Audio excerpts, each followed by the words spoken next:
आसीत गिरिवरो राजन् त्रिकूटः इति विश्रुतः क्षीरोदेनामृतः पुंसाम् योजनायुतमुच्छ्रितः।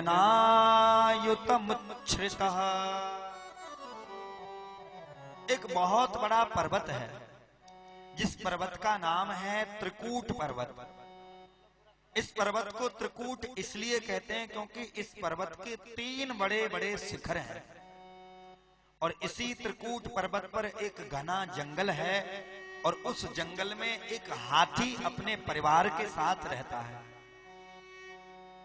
इसी पर्वत के एक शिखर पर एक बहुत बड़ा जलाशय है। गर्मियों का समय था। एक दिन हाथी को बड़ी जोर से प्यास लगी है और जब हाथी को प्यास लगी तो आज अपने परिवार के साथ इस जलाशय में हाथी जल पीने के लिए प्रवेश करता है। जब जलाशय में हाथी ने जल पीने के लिए प्रवेश किया है उसी वक्त वहां एक मगर आया है और मगर ने आकर के इस हाथी के पैर को पकड़ लिया है। ध्यान देना, हाथी ने लाख प्रयास किए लेकिन लाख प्रयास करने के बाद भी इस मगर के मुख से अपने पैर को नहीं छुड़ा पाया। पत्नियों ने भी उसकी सूंड में सूंड मिलाई, खींचने का प्रयास किया लेकिन पत्नियां भी इसको उस मगर के मुख से नहीं छुड़ा सकी।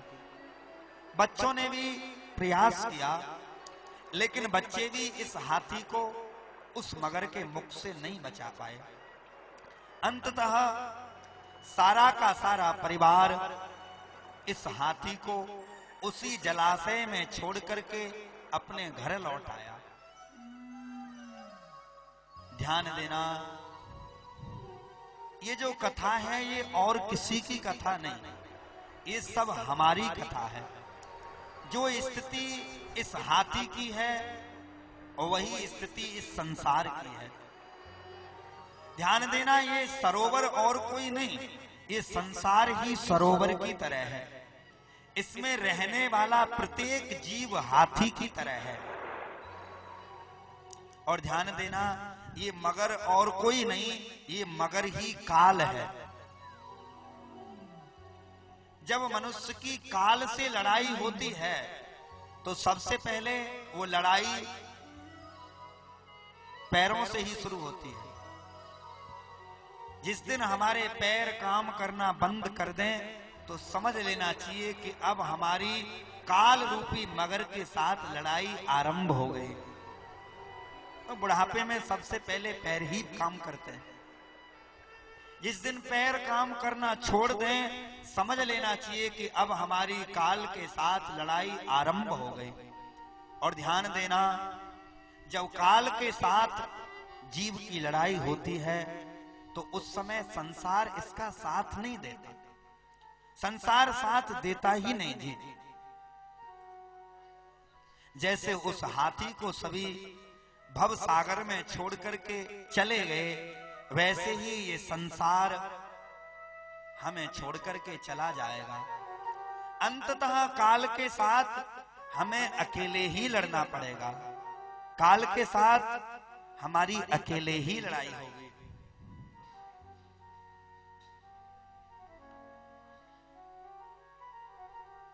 लाख प्रयास किए हाथी ने लेकिन नहीं छुड़ा पाया, परिवार भी नहीं छुड़ा पाया। अंततः हाथी को उसी सागर में छोड़ करके चले गए हैं। जब हाथी की तिलभर सूंड जल से बाहर रह गई, उसे लगा कि अब प्राण नहीं बचने वाले।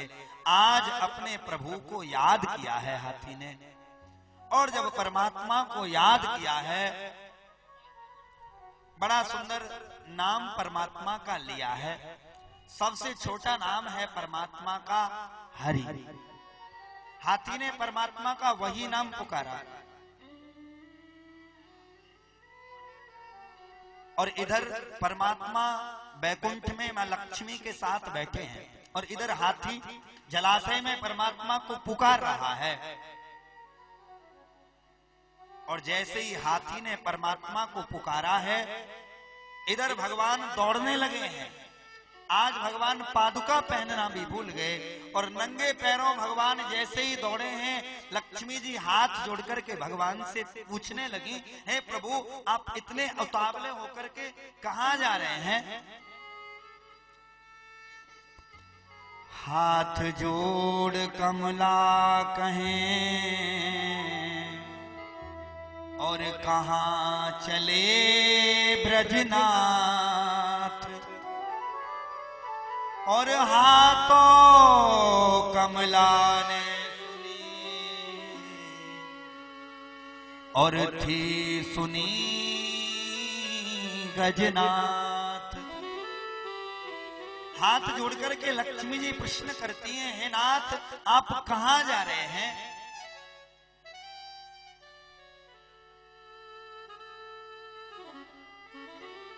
इधर गज ने तो पुकारा है हे हरि, और उधर भगवान ने कहा देवी मैं जहां जा रहा हूं, जिसकी रक्षा करने जा रहा हूं, वो मेरा पावन भक्त है, उसका नाम है हाथी। हमारे संत कहते हैं केवल लक्ष्मी जी हाँ सुन पाई थी तो भगवान ने जब कहा, जब तक आकर के उस हाथी की रक्षा कर दी, उस ग्रह के सिर को काट दिया और उस गजेंद्र को मुक्त कर दिया है। परमात्मा ने गजेंद्र को मुक्त कर दिया है। ध्यान देना,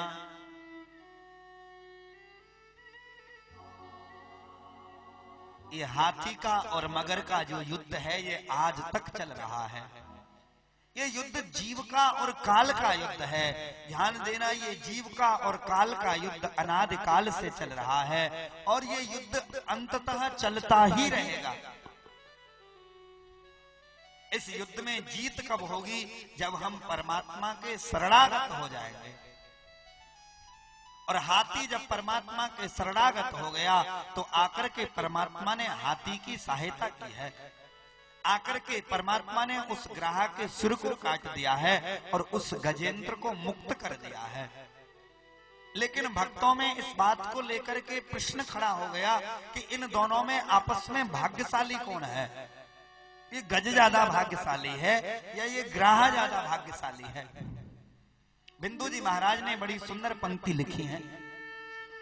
करी की पुकार पड़ी थी कमलेश कान, छोड़ कमला को कमलेश चक्रधारा है, और समझ में न आता नाथ क्या निर्णय तुम्हारा है, गजराज को उबारा है या ग्राह को उबारा है, और समझ में न आता नाथ क्या निर्णय तुम्हारा है, गजराज को उबारा है या फिर ग्राह को उबारा है।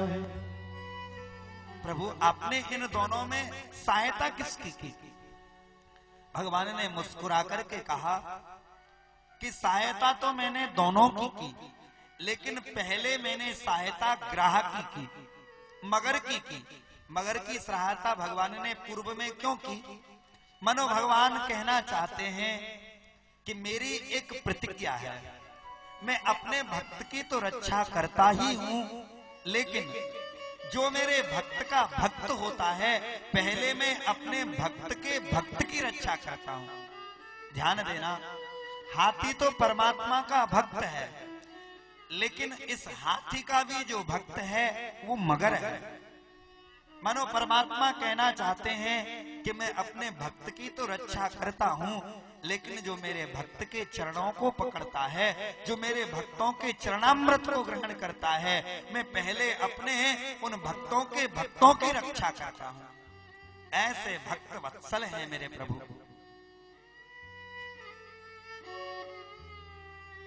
मैं पहले अपने भक्त के भक्त की रक्षा करता हूं। ग्राह परमात्मा का, भक्त का भी भक्त है, इसलिए परमात्मा ने पहले ग्राह की रक्षा की है और ग्राह के लिए विमान आया है और विमान में बैठकर के भगवान के बैकुंठ धाम को गया है। ऐसे करुणावान है ठाकुर जी। बोलिए दीन बंधु भगवान की जय जय श्री राधे।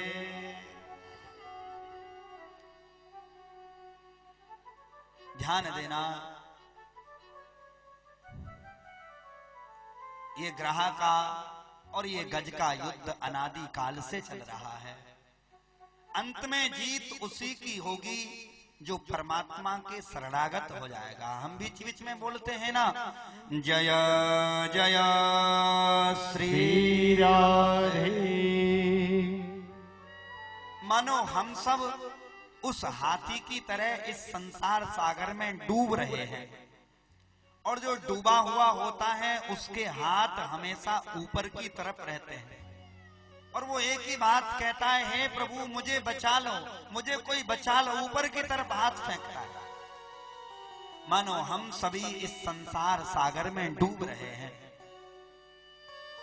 हमें भी किशोरी जी से प्रार्थना करनी चाहिए, हे किशोरी आकर के हमारी बात थाम लो, हम इस संसार सागर में डूब रहे हैं।